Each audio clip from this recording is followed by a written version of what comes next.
Okay, so let's get started. So today we are going to continue from where we left off last time.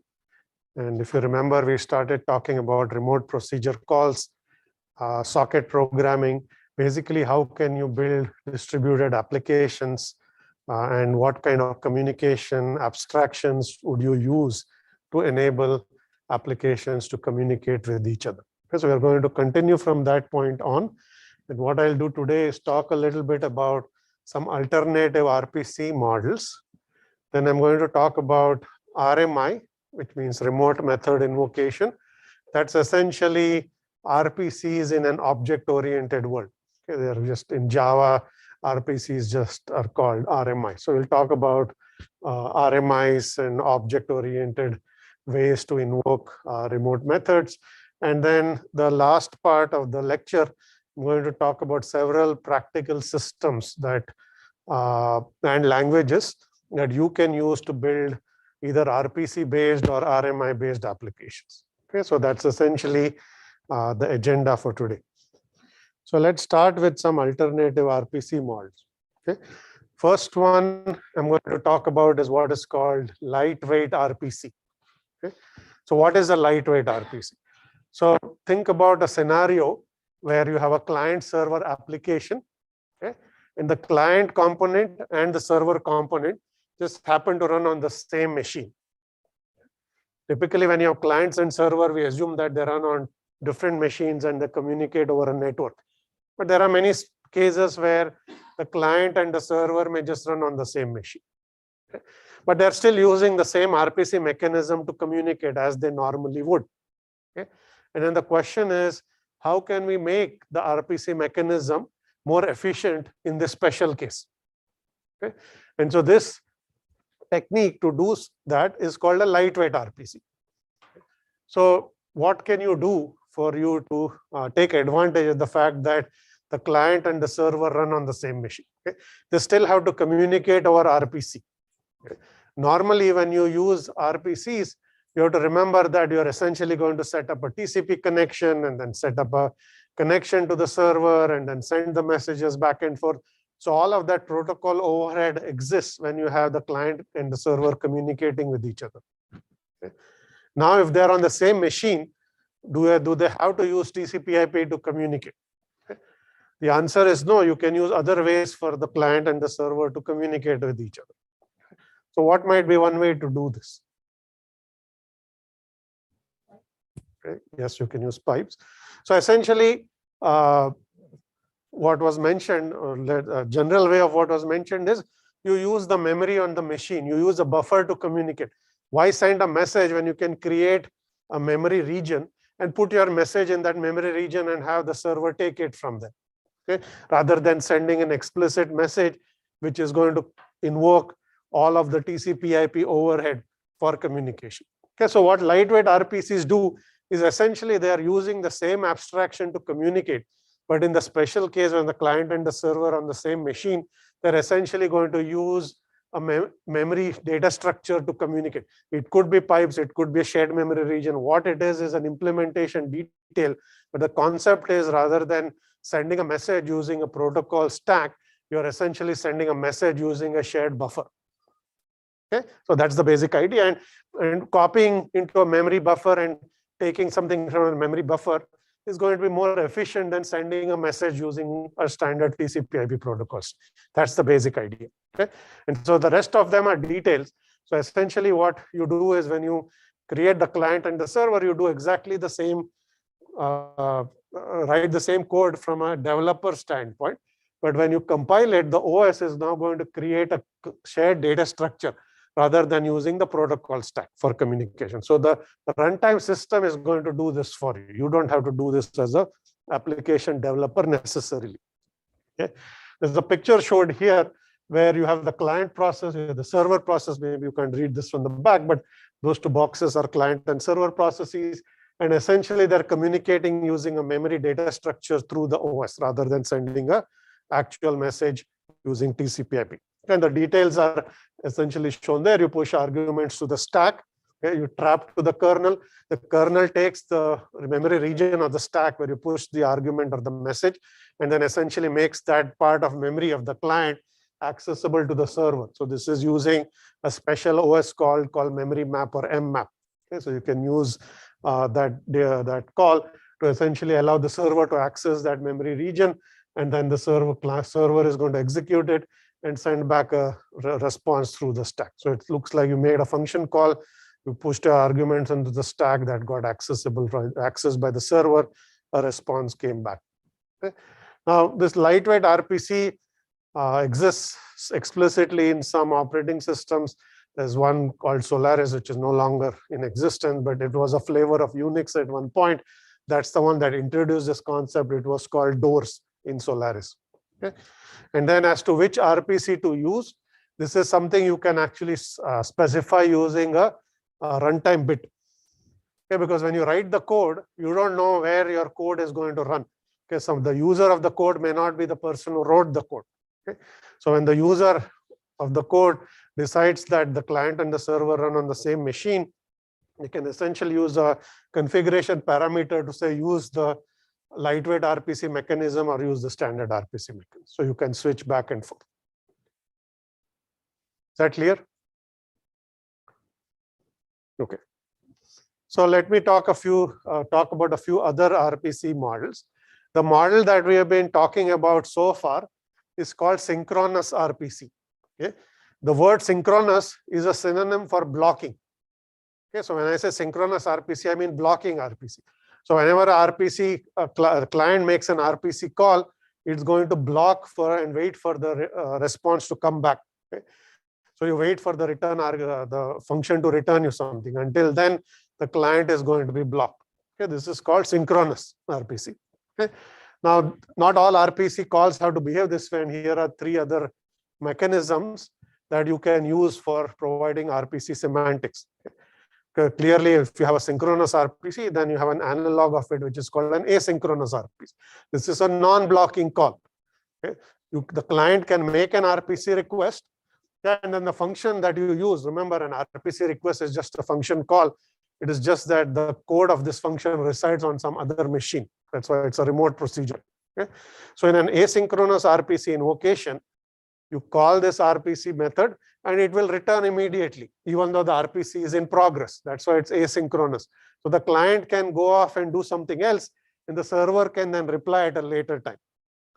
It can execute and reply at a later time. So this is asynchronous. Okay.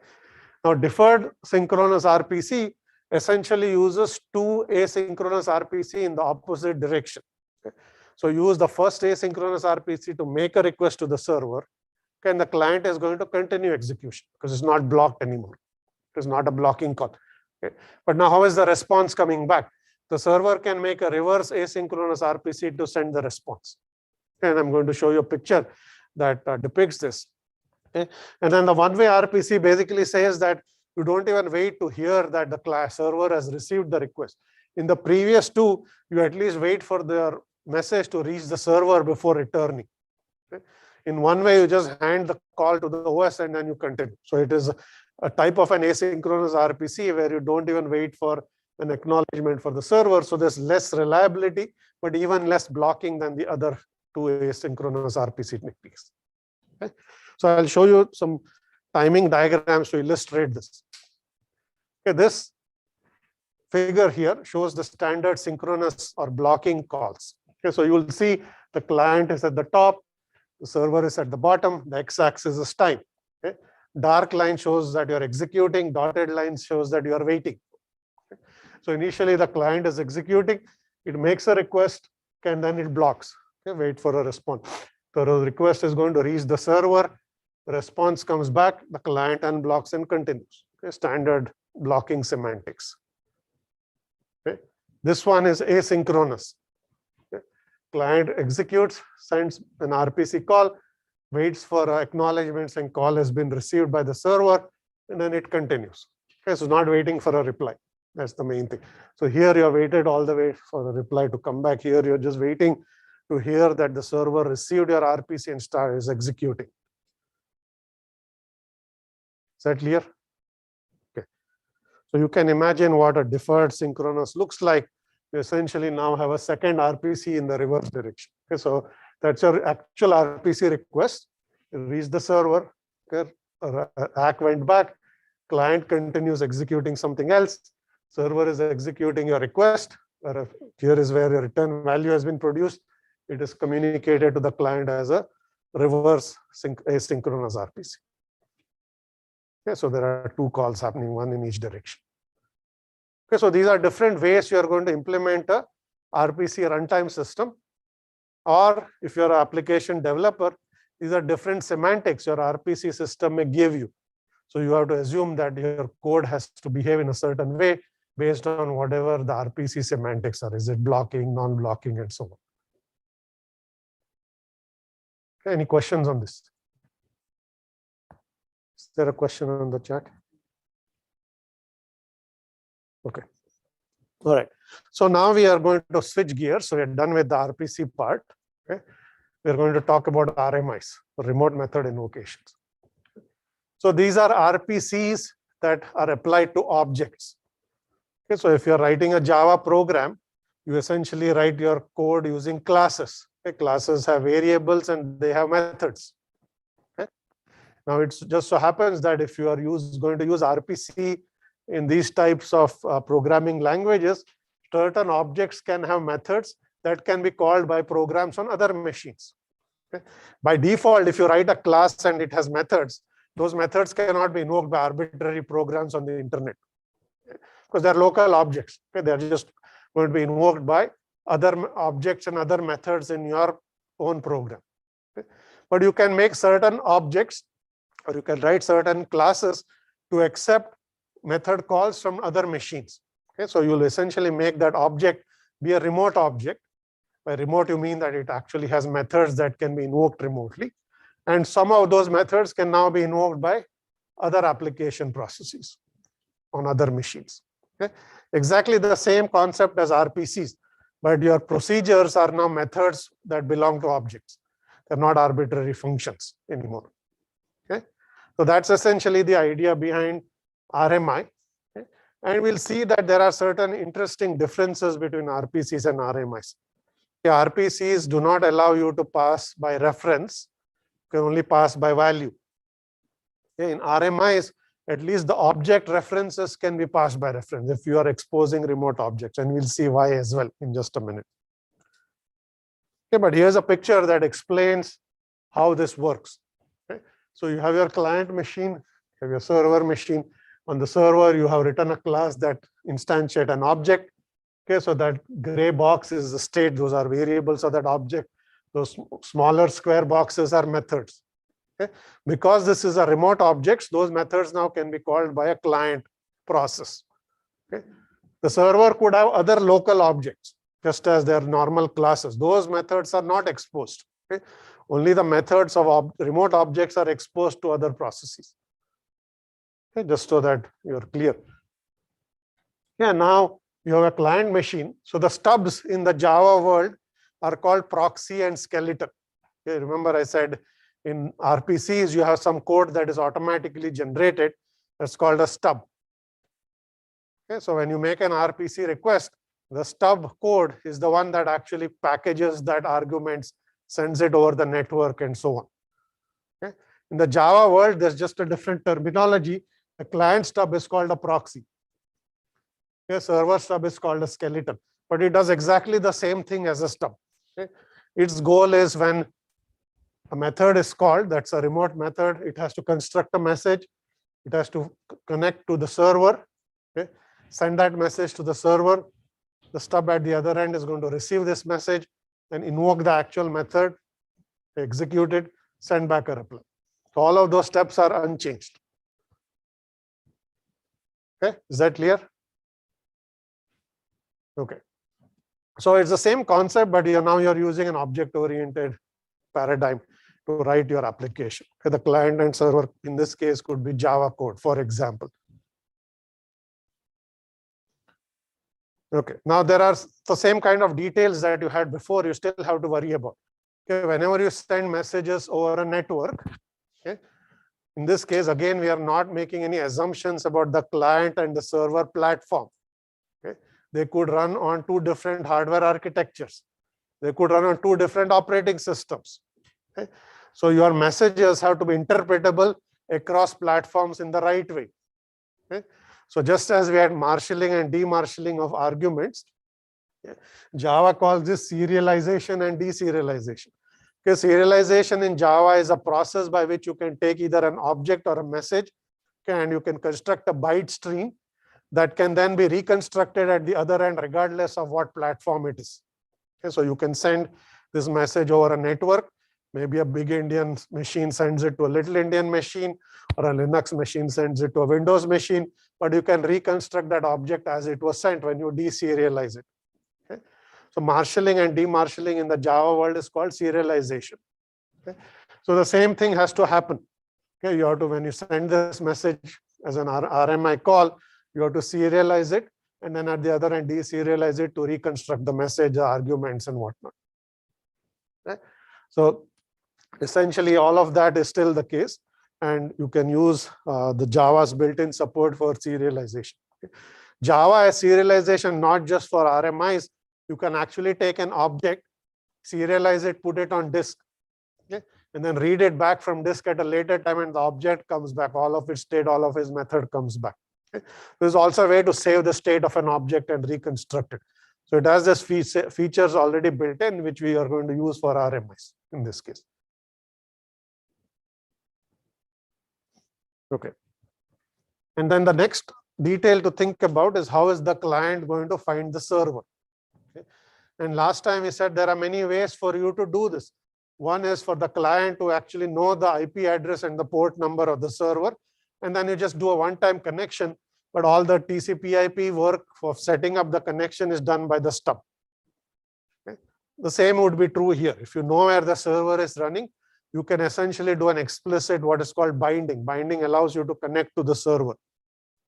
Okay. And the other way to do this is to do implicit binding, where you can automatically connect. Okay. Now, in either of these two cases, you can also have a naming server or a directory service, okay, that the server registers to, and then you can ask that naming service, where is this service running? So the IP address and the port number is coming to you from a third-party service rather than having to be hard-coded.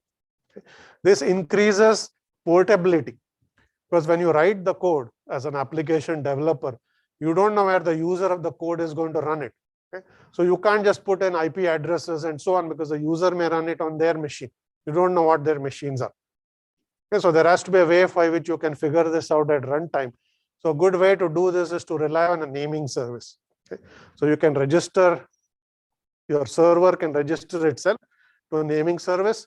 And then the client says, I want to connect to a server that provides such and such service. Where is it running? Okay, and you get IP address and a port number, and then you can just connect to it. Okay, so same concept is true as far as binding is concerned as well. Okay, now here are some differences from the RPC world. Okay. In RPCs, how do you pass parameters to a remote method? Okay, you pass them by value, because you cannot pass pointers. You already said that. Now, in the RMI world, there is one difference. Okay? If you are passing arguments that are local objects or just things like integers, you still pass them by value. That has not changed. Okay? If you pass, you can pass an entire object if you want to a method. Okay? A copy of that object, all of its code, everything is sent over to the server. The server will now have a local copy that he can call a request on. So here is the local object O1. If you call a remote method on this machine, that O1 is a copy made, because you're passing the whole thing by value. Okay, so here you're now calling methods on the copy, not the original one. Okay, that is still the case. Okay? But with one important difference. If you pass an object that exposes remote methods, okay, which we'll just call a remote object. Okay, this is an object that exposes interfaces on which there are remote methods can be invoked, then that object is actually passed by reference. Okay? The reason is you can anyway invoke methods on that object over a network. It's built that way. So you don't have to make a copy of it.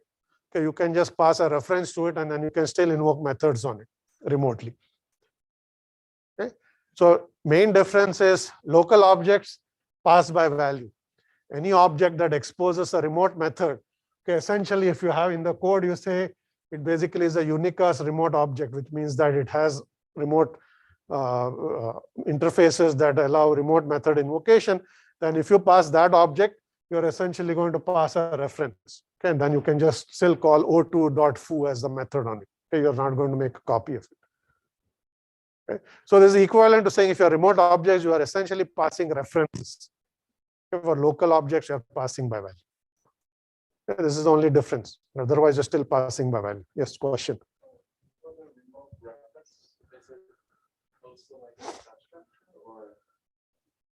Okay.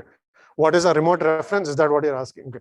A remote reference, think of a remote reference as essentially like an interface that you can still invoke a method. Okay, the way you are going to anyway call methods on a remote object is you have to know the interface of that object. Okay, and then you say object.foo. Okay, then you're like you're calling a local method, and then that essentially becomes a network message. So you are essentially going to have the same thing. It's like importing the interface. Okay, and so that's the reference to its interface. It has to be based on the interface because that is how you are going to invoke it. Is this clear? Okay. Okay, so what I'm going to do now is spend the next whatever time we have talking a little bit about various implementation details of all these systems. Okay, there's going to be a homework coming out soon that actually makes you go through this code that I'm going to show you here, snippets of code, so you can actually play with it and try it out yourself. Okay, the goal is not just to look at code on my display here, but actually try it out yourself. But this is just giving you a peek into how these systems work. And then the goal is that you go and try this out yourself. So it'll give you all the snippets of code as an homework. Okay, so we are going to look at 4 different systems. We'll start with Java RMI, which we are just talking about. I'll show you how you can write some client server code with it. Then we'll talk about CRPC. I'm not going to show you too much there, but I'll give you the high level concept. And we'll talk a little bit about Python remote objects, and then we'll talk about Grpcs, which is Google's RPC. Okay, let's start with Java RMI. Okay, so how do you write a client server application using Java? So essentially, it's not any different from writing a Java program. Okay, so when you write a program, you basically define some classes. Okay, the classes have interfaces. Okay, so you write an interface to a class. Write the implementation of a class. Okay, when some other class needs to invoke it, you look at the interface and then you can call methods. Okay, so there's always a separation between interface and implementation. Okay, and then every object has to expose an interface that tells you what are its public methods that you can call, that you can invoke. Same is going to be the true here. Okay, so essentially, all your remote objects have to define interfaces. You're going to say, I have 3 types of classes that are going to have remote methods. Okay, this is class O1, this is class O2, and so on. These are its methods. So you define your interfaces. Okay, and the client, and then you essentially also register those objects with a registry. That's your naming service. When the server program starts up, it says these are the objects that I actually have. Okay, so you register them. So when the client starts up, it's going to look up the server in the remote object registry. Okay, where is the server running? What is its IP address? What is its network port number? Okay, and then once you actually know where it's running, you just use normal syntax to invoke methods, because then you just say object.foo, and then you here the object is a remote object, foo is a method that is exposed. Okay, so you do the same thing. So it looks like you're just calling local object. Okay, so you have this extra tool, which is RMI registry, that you have to register. The server has to register itself. Okay, so I'm going to show you an example of how this works. Yeah, I don't know if you can see this in the back, but here are 3 snippets of code. Okay, this is the interface. So if you write a server, here is a hello world server. Okay, it basically provides you the hello world service.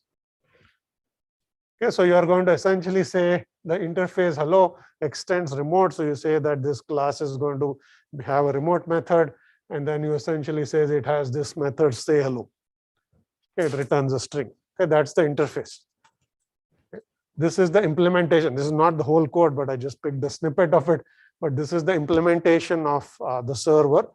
Okay, the server is essentially going to find the registry, as you can see, and then register. So first thing is it has to create the object. Okay, and then you can see that you register the hello object with the registry, and then you say stub.sayHello. That essentially says that is the method that I'm going to expose.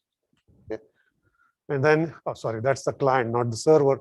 So you basically invoke the say hello. Here's the server. Okay. So the server has created the hello object as a remote object. So you say that, so Unicast remote object, and so you created an object. Okay, and then here is how you bind the object to the registry. Okay, so that the client can look it up. Okay, and then that's it. And you just sit in a loop here. Okay, the client is going to essentially connect by looking it up and then just invoke the method. This is your stub.sayHello is the method invocation. Okay, it just looks like so there's no networking there, as you can see. Okay, you're just calling a method. So internally, that's going to trigger a network message to the server, where the server is then going to come and execute your method.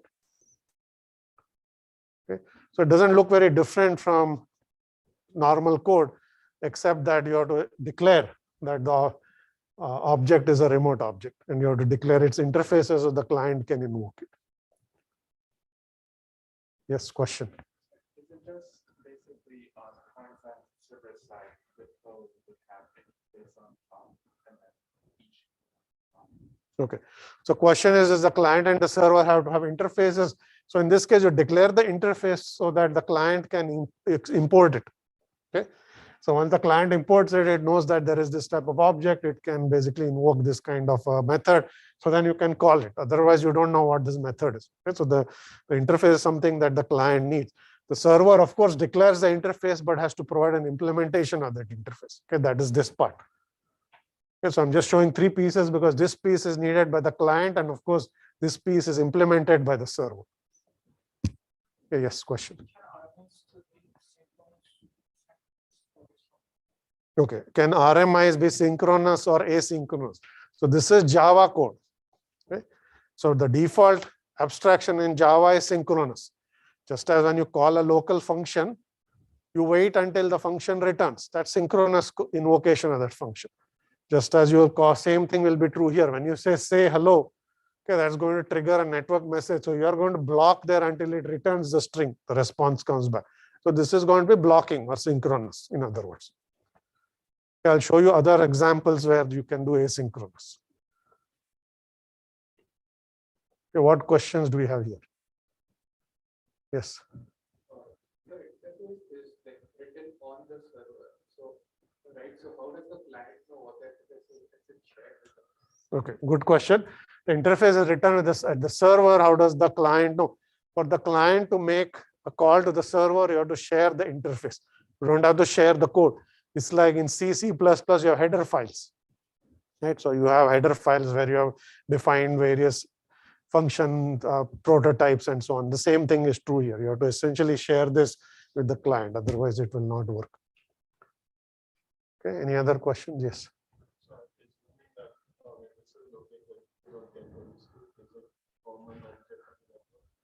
Okay, the question is, when you call locate registry or get registry, is there going to be only one server? What's your question now?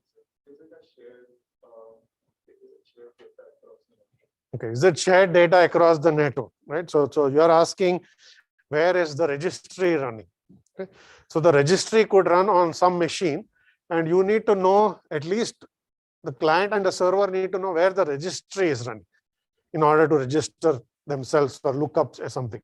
Okay, now the default thing is the registry could run on the same machine as the server, so the client can actually go and talk to the registry. Okay, but there has to be one registry where the client and server agree that that's where the lookups happen. Okay.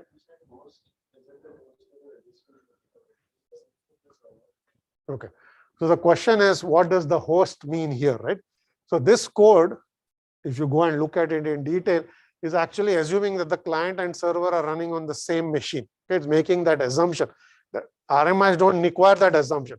So you will see that it's a string host and it's basically asking for itself. Okay?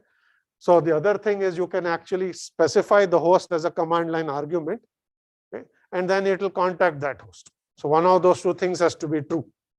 Okay? So either you specify that as an input saying, I'm a client, I want to talk to the server on this machine, and you basically look for the RMI registry on that machine.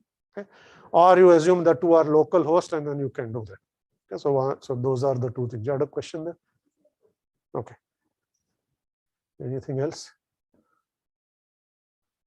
Okay, try to understand this because you are going to actually play with some this name snippets were given here. We'll give it to you. You have to actually get it to work and make it do whatever it does. Yes.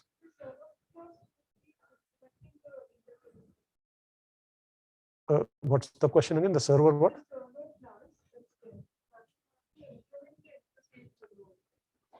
So this is the interface. Yes. So this. Yeah, the implementation is here. I haven't actually shown the, I guess not shown the implementation of the hello object itself, but the implementation is on the server. That's the interface. Yes. And the server class doesn't have to implement the interface. The server has to implement the interface somewhere else, but not in the interface file. Okay, so interface could be separate from the implementation. Anything else? Okay. So let me give you some other details which might become important as you write more complicated RMI code as part of the class. Okay.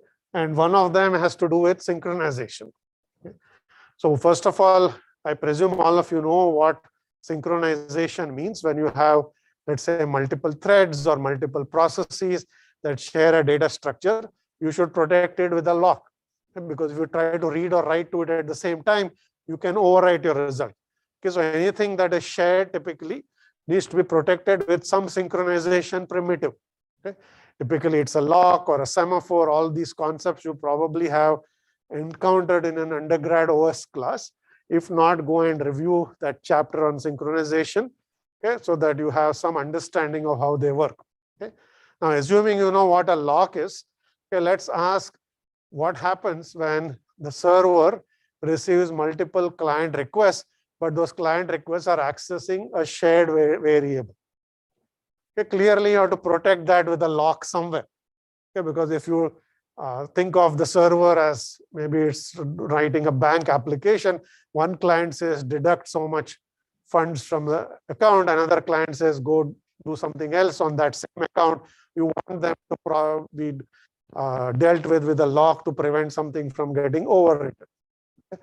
So how would you do that in Java RMI? Okay. Now, if you've written synchronization code or if you've written multi-threaded code in Java, you know that Java has a special keyword called synchronize. Okay. You can just stick this synchronize word in front of any method in Java. Okay. And then automatically that method gets protected by an internal lock. Okay. Any class that you write, okay, if you have some object name, if you put the keyword synchronize before that object, internally Java creates the lock. What that means is if two or more threads try to invoke that method, okay, only one of them will actually be able to execute it. Okay. The other one will block. If you thread once calls foo, it might enter foo. Thread 2 calls foo and foo is executing, it will block because it's protected by lock. Okay. Now the whole question is, how does that concept extend to a distributed application? Where should locks be implemented? Okay, so there are two answers to this. One is you can implement them. Let me go back to this picture here. Okay, so we have this picture here. So there is a shared data structure there. Okay, so if there are two clients, the second client is not in this picture, both of them are calling methods on that object. So you have to protect it with the lock. So where would you put the lock? You could put the lock at the server. Okay, that's the simplest thing to do. Okay, so the RMI request is going to come all the way and block here if multiple requests come in at the same time. Okay, the other is you can implement that lock at the proxy. Okay, so if one client is accessing that method, you block at the proxy itself. You don't even send the message. Okay, so you can either block at the client or you can block at the server. Okay. Now, when you are implementing locks in a centralized program, this kind of concept didn't exist. You always put the lock on the object itself in the method of the object. But in this case, you have two options. You can actually block here or you can block there. Okay. And there are some pros and cons of depending on what you do and where you put this lock. Okay. So if you block at the server, you can synchronize across multiple proxies. Okay, but if you block at the proxy, you have to synchronize across multiple machines. So this requires that you implement what is called a distributed lock. The lock is actually spread across multiple client machines and the proxy. Okay, so the lock itself has to be distributed. And later on in this class, we'll see how to implement a distributed lock. Okay. You put a lock at the server, okay, then you are essentially going to just have a lock on that object like you have in any other program. Okay. But you have to deal with the issue of what happens if the client crashes and you're holding the lock and all of these other details. Okay. The reason all this becomes important is because clients and server processes can crash and you still want your application to work in a reasonable way. So depending on where you put the lock, you might have slightly different semantics. Okay. In case of Java, you essentially block at the proxy. Okay. You don't actually block at the server. Okay. That's a better approach in this case, but then you need to implement distributed locking. Okay, so for now, that's all I'm going to say about synchronization. But later on, when we come to concurrency, we'll have more to say about this. Yes.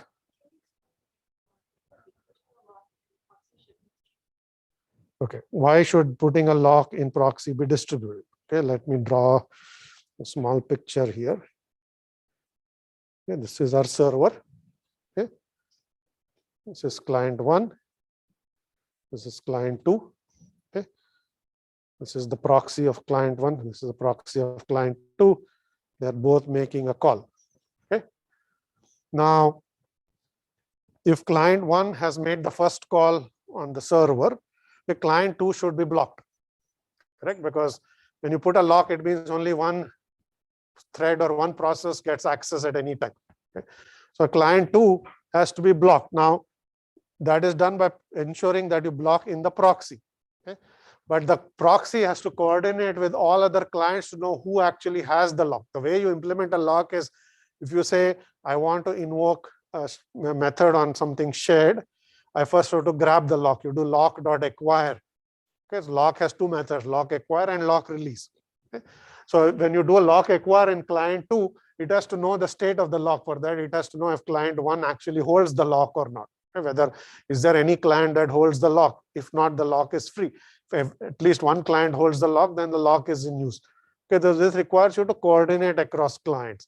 Okay, that means it's a distributed lock because you are essentially you have distributed the concept of a lock across multiple machines. Okay, and we'll come to distributed locking. We haven't learned how to implement one. Okay, later on we'll talk about what is a distributed lock, how to implement a distributed lock. But here all you need to know is there are multiple client machines that are sharing this lock. And when you call lock.acquire, you have to coordinate across multiple machines to know should I block or go ahead. Okay, that's a distributed lock.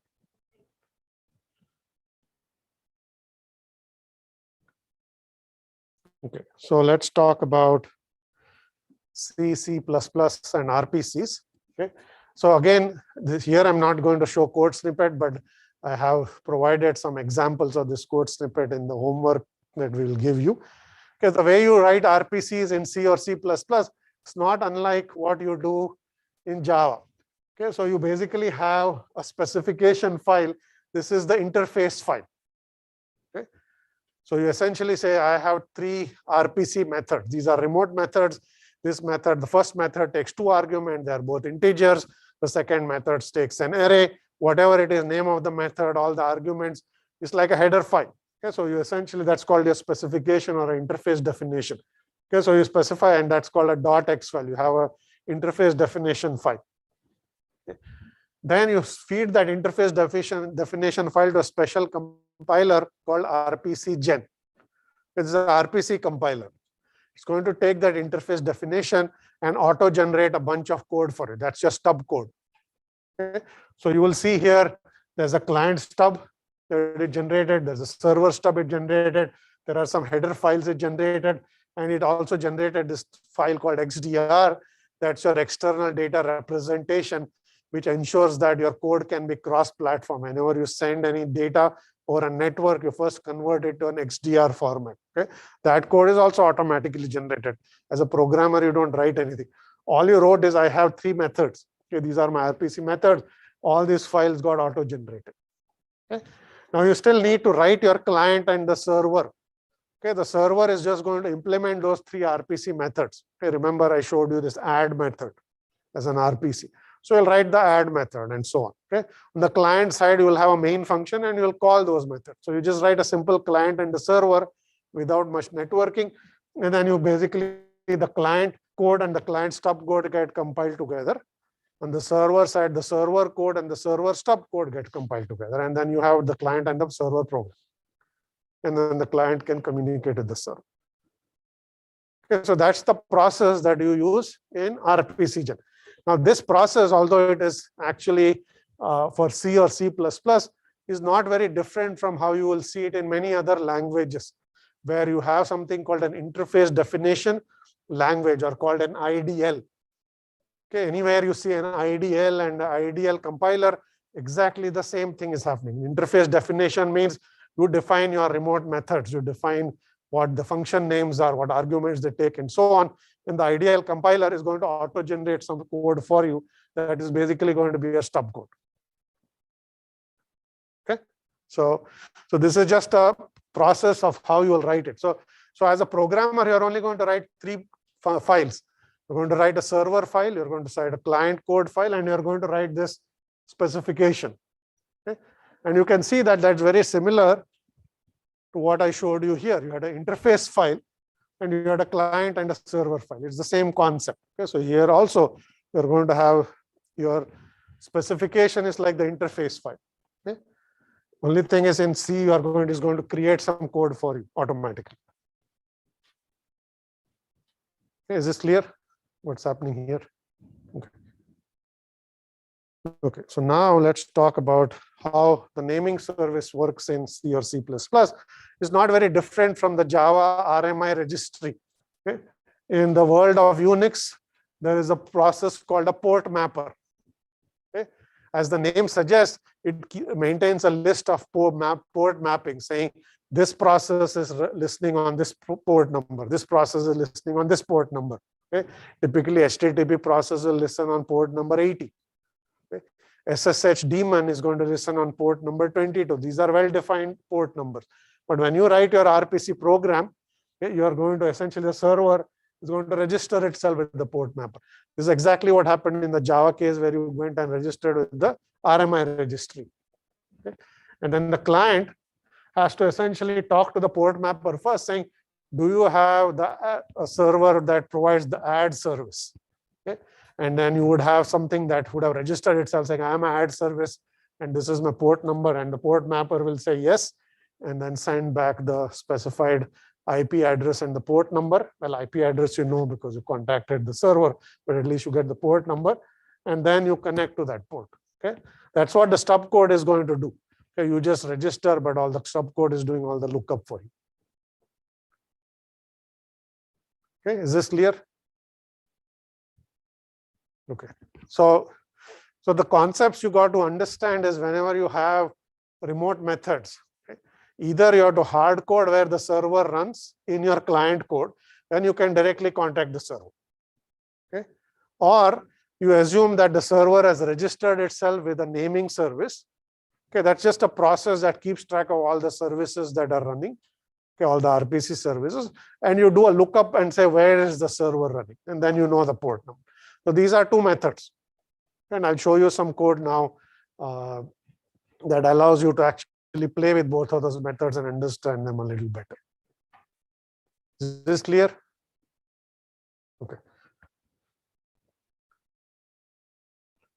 Okay, so now let's talk about the same concepts, but in Python. And since all of you probably know Python, you will understand this. I don't know if you can read this in the back, but what you have at the top.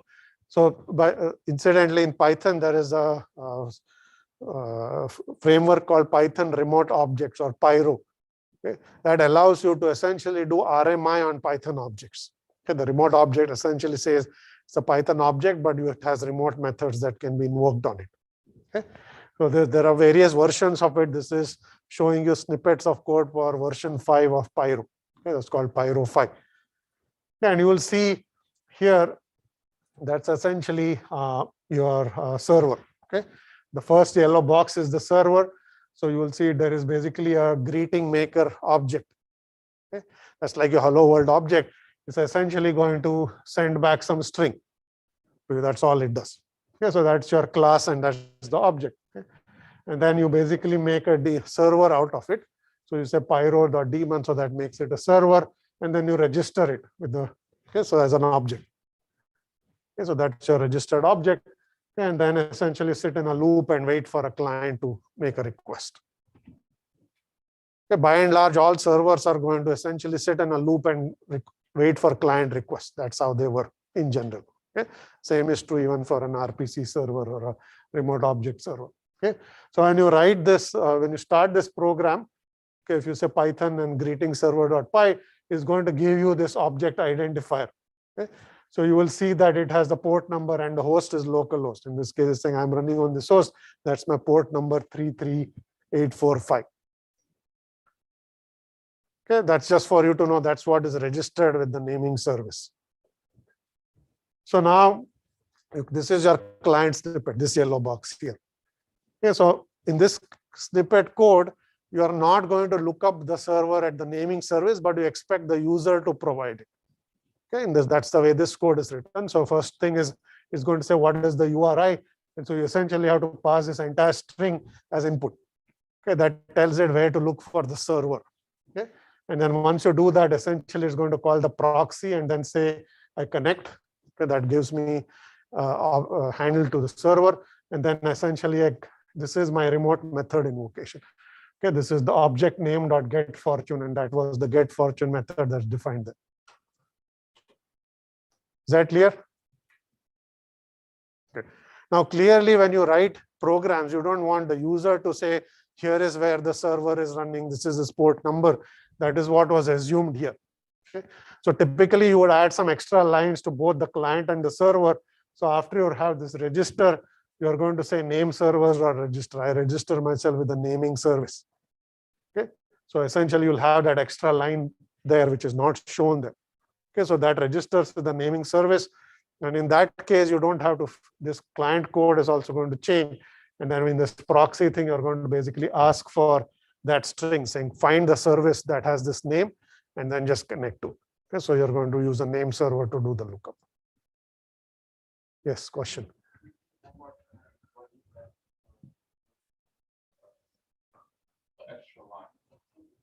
Okay, so this is the server where you created a remote object.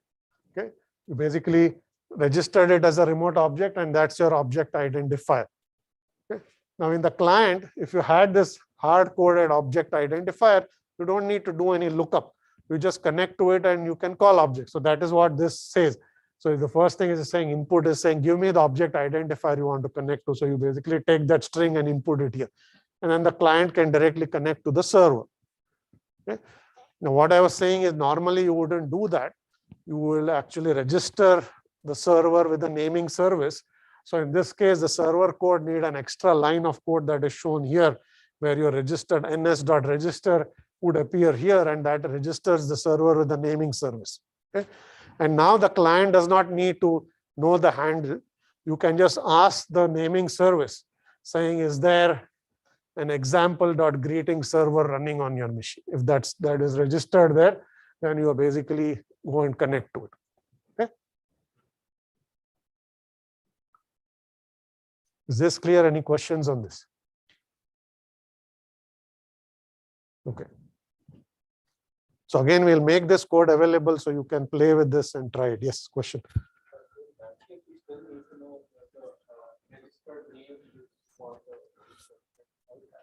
Okay. Question is, in that case, you still need to know the name of the service. Okay. And how do you know that? So yes, you need to know what kind of service you want to access. Is a print service? Is hello world service? Because you are trying to make a request to that service. Okay, so you at least need to know something about the server. In this case, we assume you know the name of the server. This is like, say, you want to go to a website. I need to know the URL. If I don't need to know the IP address. But if I don't know www.cnn.com, if I don't even know that string, I cannot access the CNN server, right? So I need to know something. So this is like a string that I know. It's equivalent to www.cnn.com. So you know the name of the service. That's assumed. Everything else is then taken care of for you. Okay. Any other questions? All right. So the last thing we are going to talk about is Grpc. Okay. Or the Grpc, essentially, the G here refers to Google, although nobody now says it's Google RPC, they just call it Grpc. Okay. So this is an RPC framework that Google wrote for their internal services. Okay. And then they open sourced it and made it available. So now any developer can use Grpc as a way to write their client server application. Okay. And in the lab that we are going to give out maybe later this week, you will write a client server application using Grpc. Okay. So this is kind of a very modern framework for using RPCs. Okay. So you can ask, what is good about Grpcs? What does it give you? Okay. So first thing is designed for high performance. Okay. So it basically is written for very high performance. So you can write servers that essentially can service requests at very high throughput and so on. Okay. But more importantly, it is designed for high amount of interoperability. Okay. Not only can the client and the server have a different OS and a different hardware, now you can also write them in different programming languages. Okay. That's the picture shown here. Okay. Here is your Grpc server that's written in C++. Okay. Here is one client that's written in Android Java. Okay. Another client written in Ruby. Okay. You can write a client in Node.js, whatever you want. Okay. There are 6 or 7 different languages that are supported. Everything that you care about: Python, Java, C++, C#, Go. There's support for all of those languages. Okay. So now you have language level portability. Okay. The client and the server no longer have to be written in the same language. Okay. Until now, for Java and Pyro, we assume that you had either written the client and the server in Python or the client and server in C or Java. Grpc, that doesn't make that assumption. You can basically write clients in a different language than the server. Okay. So this allows a high degree of portability because you can write very different kinds of clients. Okay. Now, Grpc uses HTTP2 as its transport protocol. Okay. At this point, we haven't talked about HTTP, let alone HTTP2, but we'll get to that. Okay. At this point, you don't need to worry about it. You can just assume it's like a TCP/IP protocol, just as RPCs work. Okay. But it uses some optimization. HTTP2 uses additional optimizations. In particular, it runs on UDP for faster invocation and so on. And when we talk about HTTP2, I'll remind you of this discussion. Okay. That's going to be several weeks from now, but keep that in mind. It uses a more efficient transport protocol. It doesn't use default TCP/IP. Okay. And last but not least, it uses something called Protobufs, okay, which are called protocol buffers. Okay. Protobuf is the way we are going to get our OS hardware and language independence. This is a message format that allows you to send a message from any language to any other language on any OS and any hardware. Okay. So I can construct a message, I can send it to another application. If it uses the Protobuf format, it can reconstruct it. Okay. So if I have a way to pass messages across languages, OSs, and hardware platforms, I can then use that as a way to write my client and the server application, okay, using RPC. So that's the basic building block that you use to essentially build Grpcs. Okay, so I'll talk about what is the Protobuf, and then we'll see some snippets of how do you write a Grpc application. Is this clear? Yes, question.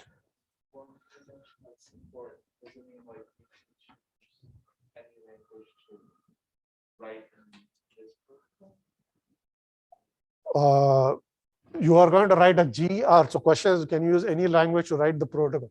So you're going to write a Grpc application. Could be a client side or the server side application. all Grpc applications run using protobufs, as we will see. Okay, protobufs are used by Grpc to send messages. Okay, so I'll explain that in the next slide. Any other questions? Yes. How does Protobuf handle types of objects that exist in some languages but not in others? Okay, so how does protobuf handle objects that are in some language, not the other? So protobuf is a message format. Okay, it's no, you can't actually pass objects across using protobuf, because if you try to send a Java object and it's a C backend, it's not going to know what to do with it. Because there's a way to send strings, you can send data structures and so on, but you don't send code. Objects contain code in them, because that does not make sense. So it's a way you can, so it's like JSON. If you know what JSON is, JSON sends messages using text strings. Protobuf sends the same messages using a binary format. It's more compact. Okay? You cannot send arbitrary objects in JSON that are actually have code in them. The same is true here. Okay? So what is a protobuf? Okay? Protobuf essentially is a way to define a message, okay, and then send that message over a network in a way that allows you to reconstruct it at the other end without making any assumptions about the language that is used, or the OS that is used, or the hardware that is used. Okay? And now how do you define a message? So here is an example. Okay, so you say here is a message, the message is called search request. It has a string. Okay, that's a required part of the message. You can have optional elements, or all of them can be required. And then you say this is a 32-bit integer, that's the page number. Here's a 32-bit integer, that's the results per page. Okay, this is my message. It has 3 parts in it. Okay, there's essentially a string, a query that you make, okay, and there's a page number and the results per page. Okay, so this is how you define your protocol buff. It looks like any data structure you will define in a program. Okay, so that's what it is. So now once you define this message, this is equivalent to an interface definition. So you are going to use the protocol compiler, which is called Protop for Protobufs, and it is going to basically spit out a class. That class is going to allow you to look up each of the fields of your message. Okay? It's also going to allow you, so you can access fields, and it allows you to serialize it and send it over a network. Okay? So essentially, the Protobuf classes allow you to access parts of the message, so you can read the message. Okay, you can also transmit the message. To transmit the message, it will take that data structure and make it into a byte format. And then when you deserialize it at the other end, even if it's another language, you can reconstruct it as it was sent. Okay, so this allows you to send messages in a platform-independent, language-independent format. Okay, and that code is auto-generated for you. Okay, so you basically, your protocol compiler will actually generate it. Okay, so you should think of these protocol buffer messages like JSON, but JSON is all text, human readable text. This is all binary, so it's more compact because it's designed for performance. So large string objects can become tinier binary objects, but still allow you to reconstruct. Question in the back.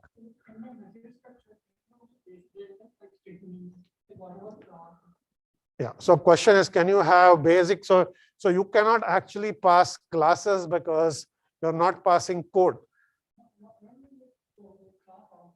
Yeah, you can send arbitrary data structure. You can send arrays, you can send struct, all of that you can do here. Okay, so that is allowed, but you cannot send things like code. You cannot send like a Java class if that is what you are asking. But you can send a struct. These doesn't have to be just integers and characters if that's what you're asking. It can be complicated messages of any structure. So it is a structured message. Okay, so it can have arbitrary structure. Yes, question.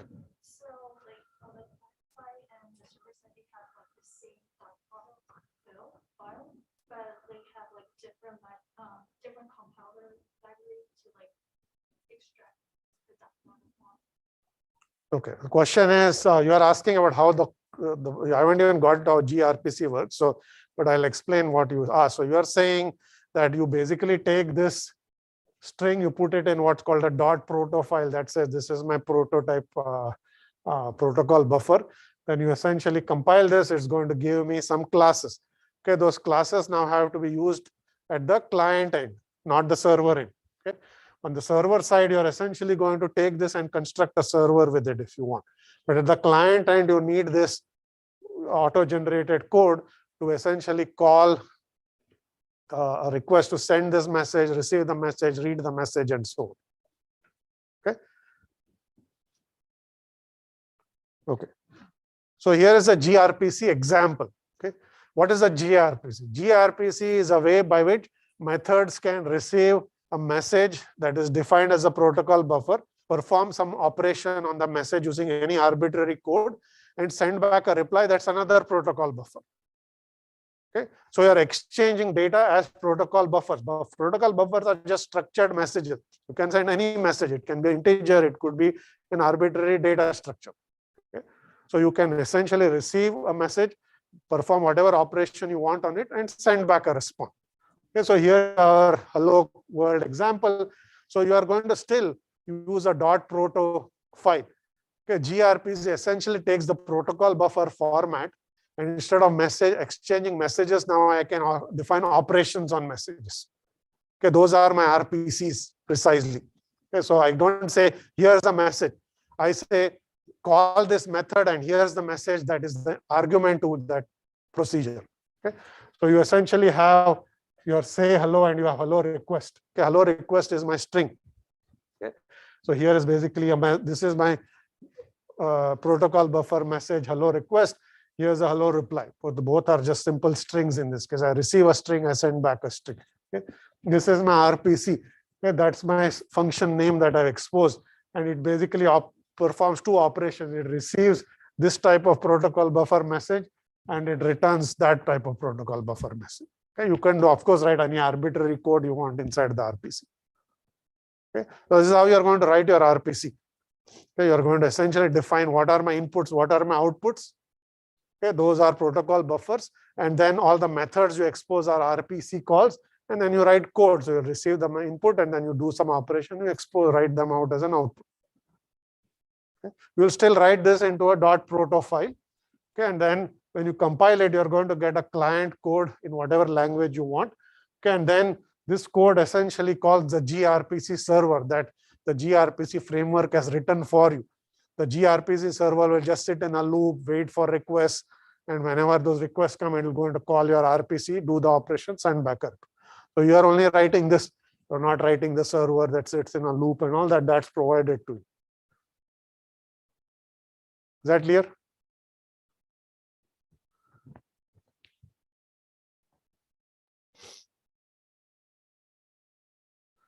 Okay. So there are some more details to keep in mind. So Grpc is a modern RPC framework. So it has lots of bells and whistles. Okay, what I showed you was a basic synchronous blocking RPC call. But you don't have to do that. There are many other things you can do. Okay, so there are 4 types of RPC calls you can make. Okay, first one is called Unary Rpc, where you receive one request, okay, and you send back a response. That's a standard RPC function call. I receive a function call, I send back a return value. Okay, that's what you can do. But here you can also have what are called streaming RPCs. In a streaming RPC, you make one request, okay, and then you can send a set of messages to that RPC, or you can return a set of messages. Okay, so this could be, so you have essentially a hello request coming in. So I receive one string, but I send back a stream of responses. I send multiple strings back. Okay, so you ask me one question, I send you multiple answers back. Okay, not just one return value, but multiple return values are going back. Okay, so that is one way of doing streaming. The other way of doing streaming is I receive a set of strings. So my input is a string now, okay, and output is a single value. Okay, I receive a set of parameters and I send back one. Okay, and you can have something that is bidirectional as well. Okay, so both the request and the return, the server and the client can both send streams.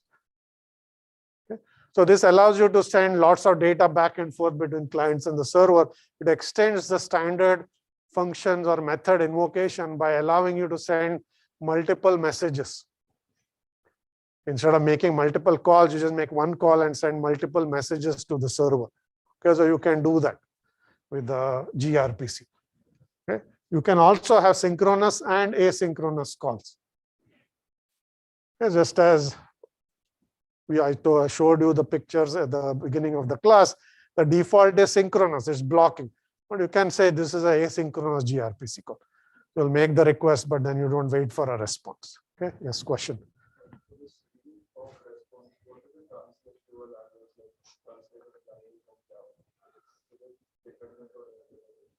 Okay, question is a stream of responses. What does it translate to in Java? Does it depend on the implementation? This kind of RPC requests are going to be the same regardless of what language you write them in. Okay, that's the same thing you have to still do in Java. Okay, except that when you get back a response, you'll get back, in this case, it's a set of strings. Okay? But a stream could be anything. It could be a stream of integers that are coming back. It could be a stream of strings. It could be a stream of arbitrary messages that are coming back. Okay, so your essentially gRPC abstraction in Java essentially then keeps giving you more responses from the server, or you can keep sending more requests to the server from the client.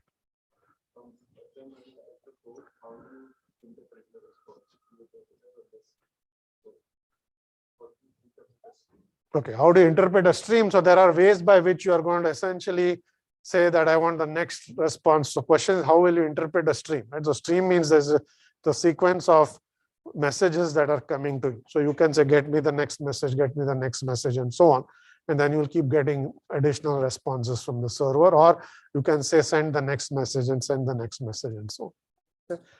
So invoking a streaming RPC is not something that we have seen in any of these other functions. You just make a request to get back a response. In a streaming RPC, is like the invocation has not stopped. You keep sending more arguments to the server, or you keep getting more return values from the server. So that's, and they don't all come at once. They can come delayed. There could be a delay between one and the next. Okay, there's a little bit different abstraction, but gRPC defines this. It's called a streaming request. Okay, so you can also have synchronous and asynchronous calls. You can have deadlines, okay, or timeouts. So timeout says the response has to come back within 1 second. If there is no response from within 1 second, you are going to return back and say error, did not receive response. Okay. And on the server side, if you have specified a deadline, the server can query the gRPC system to say, what is the timeout that was specified by the client and how much time do I have remaining to produce a response? Because it's not that the server just does its own thing and then you don't know how much time you have. Thus, the client specified timeout is actually conveyed to the server, and then the server code can query and figure out how much time it has if it wants to produce a faster response or do anything with that information. Okay, so this is exposed to the server as well. Okay, and you can cancel an RPC in between. So you can say, I don't need this RPC to continue. You can terminate it midstream. So you can do that too. If it's taking a long running computation, you can just cancel it in the intermediate step, okay, without waiting for the final response. Okay. So all of these additional bells and whistles are available because it allows you to write more complex applications. Okay. By default, you're just using simple RPCs. You're only going to do the first one. And you'll use synchronous. You'll not use any of these other things. But if you need them, they are there, okay, for writing more complex applications. Okay. All right. So I think we are done a few minutes early today. So let's stop here. And then next time we are going to switch gears. We are done with communication, distributed communication. Next time I'm going to talk about concurrency. Okay. And then just as an announcement, there is a homework that we put up on the web page. Okay, it's due a week from today. So make sure you look at it and send back your responses on grade scope. Okay, so that's just an announcement to keep in mind.